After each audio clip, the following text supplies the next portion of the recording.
Hello à tous, je suis super contente de vous retrouver aujourd'hui dans une nouvelle vidéo rangement, organisation, etc. Donc aujourd'hui, comme vous pouvez le constater, on se trouve dans mon garage. C'est, je pense, l'endroit le moins rangé de ma maison et je pense que je suis pas la seule. Du coup, je vais essayer de vous donner des petits conseils pour organiser, pour trier et pour du coup ranger son garage. On est au printemps, c'est le moment de faire le grand ménage de printemps. C'est parti! Comme vous allez pouvoir le constater, on part vraiment de très loin dans mon garage. Il y a vraiment beaucoup de choses qui s'entassent et ce depuis 3 ans qu'on a déménagé. Il y a même des cartons qu'on n'a jamais défaits tellement. Donc on va commencer par trier tout ça, tout ce qui est à jeter, tout ce qui est à donner, tout ce qui est à vendre et tout ce qui est à garder. Roxane, elle se fout de moi. Non mais c'est laid mais c'est très pratique quand on habite en ville. Qui parmi vous a des sacs comme ça pour faire les courses? N'ayez pas honte, dites-le moi dans les commentaires. The wheels. Really? Bon, du coup là on sort tout du garage. On a sorti les vélos, les trottinettes, les poussettes. Ça c'est tous les habits de bébé que je gardais dans ces boîtes en plastique, mais en fin de compte ça m'utilise des boîtes en plastique que j'aimerais utiliser pour stocker des choses que j'utilise. Est-ce qu'on en parle ou pas de cette couverture avec toutes les photos les plus immondes de moi? Une année ma mère s'est dit que c'était une bonne idée de faire un photomontage de mes pires tronches. Bon, quand on est petite ça va, mais ça là, j'assume pas du tout.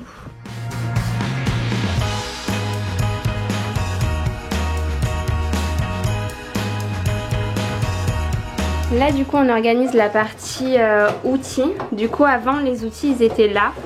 Mais je pense qu'ici je vais plutôt mettre les boîtes avec d'autres choses qu'on doit garder. Vraiment là je trouve que cette étagère elle est bien. Ça représente un petit peu le nombre d'outillages que j'ai. Non mais je viens de retrouver ça là. Qui se rappelle de cette banderole dans la vidéo du glamping? Je suis en train de ranger mon truc de DIY.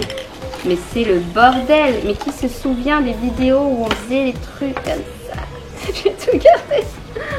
Mon Dieu, ça doit s'en aller. Une fois que le tri a été fait, on va venir maintenant organiser tout mon petit bazar à l'aide de boîtes en plastique pour vraiment les séparer par catégorie. Et j'ai aussi réalisé des étiquettes que je vais designer et découper moi-même grâce à la Cricut Joy. C'est une machine de découpe intelligente. La vidéo est d'ailleurs en collaboration avec la marque, donc je vais vous montrer comment utiliser la machine. Vous allez voir, c'est vraiment une machine super ludique et on peut tout faire de chez soi à la maison. Donc la première chose que je vais commencer à faire, c'est chercher des dessins super mignons qui symbolisent un peu ce qu'il y a à l'intérieur de mes boîtes. Donc moi j'ai beaucoup de boîtes de rangement de choses de Noël, des sapins, des boîtes de camping. Donc voilà, je cherche un peu des illustrations qui vont représenter ce qu'il y a à l'intérieur des boîtes parce que je trouve que c'est vraiment plus parlant que de mettre du texte. Donc le logiciel que j'utilise, c'est le logiciel Cricut Design Space. Donc une fois que j'ai sélectionné mes petits symboles, je vais venir placer un rond noir derrière. Le symbole, je le passe en blanc pour pouvoir le voir par-dessus tout simplement. Et ensuite, ce que je vais faire, c'est que je vais sélectionner les deux, que je vais cliquer sur groupe et que je vais cliquer sur couper pour que ça me découpe le blanc de l'intérieur et que du coup ce soit complètement en transparence mon symbole. Une fois qu'on a tout préparé, on va pouvoir lancer la découpe. Donc du coup ça va venir découper toutes nos formes à l'intérieur du papier que l'on insère. Donc moi j'ai décidé d'installer du papier noir, mais il y a plein de couleurs disponibles. Donc là c'est vraiment la partie trop satisfaisante. Vous voyez la machine travailler petit à petit, faire ses petits découpes, ses petits dessins. Franchement c'est hyper satisfaisant je trouve à regarder. Ensuite, une fois que j'y ai pris goût, franchement, on ne m'arrête plus. J'ai décidé aussi de faire des petits stickers pour tous les petits tiroirs où dedans il y a des vis, des choses pour la voiture, etc. Donc comme tout à l'heure, une fois qu'on est satisfaite de toutes nos petites icônes, on va pouvoir lancer la découpe avec la machine. Donc tout ce qui est en noir, en fait, ça va être découpé et tout le tour, ça n'existera plus. On aura juste les stickers de nos petits dessins à coller. Donc comme je vous disais, on découpe tout doucement chacun de nos stickers. On prend garde de ne pas les plier, mais franchement c'est hyper simple. Et franchement ça va me servir à chaque fois de bien ranger les choses au même endroit. Parce que croyez-moi que même si des fois on le sait que les affaires pour le bureau ils vont là, je vous jure des fois on oublie. Si c'est pas écrit dessus, des fois on oublie. Ensuite, pour en revenir à nos petites étiquettes cercles, donc cette fois-ci, comme je vous avais dit, on a découpé vraiment l'intérieur avec le blanc. Eh bien, il va falloir tout simplement retirer les petites lignes qui nécessitent d'être retirées pour laisser apparaître la forme. Donc ensuite, on retire également tout le noir autocollant qui est à l'extérieur de nos cercles. On va pas en avoir besoin. Ce qui nous intéresse, c'est vraiment les cercles.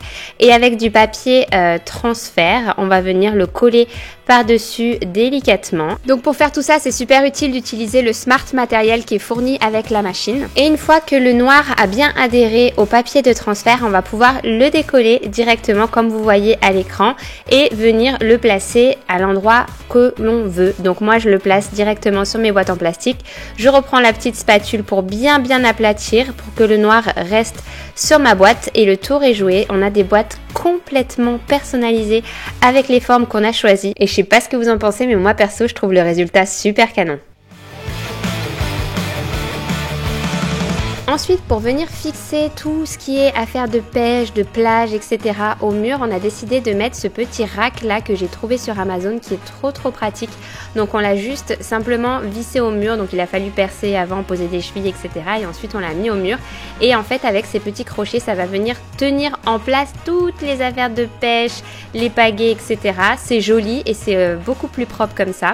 On a aussi fixé des crochets pour attacher les vélos ou alors toute chose qui était bonne à accrocher, les diables, les affaires, les souffleuses, bref, tout ce qui avait besoin d'être accroché. Ensuite, on a tout entreposé sur les étagères restantes et le tour est joué. J'espère que vous êtes prêts pour le avant-après.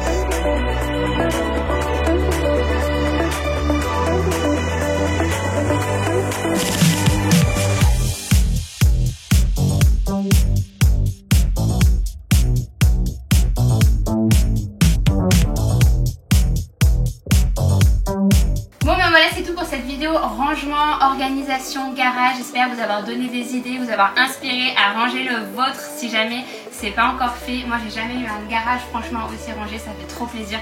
Quand on rentre, on sait directement où chercher et tout. Et voilà, on a aussi gagné beaucoup de place et on a fait beaucoup de tri également. J'espère en tout cas que cette vidéo vous aura plu, qu'elle vous aura été utile et on se retrouve très bientôt pour une prochaine. Ciao!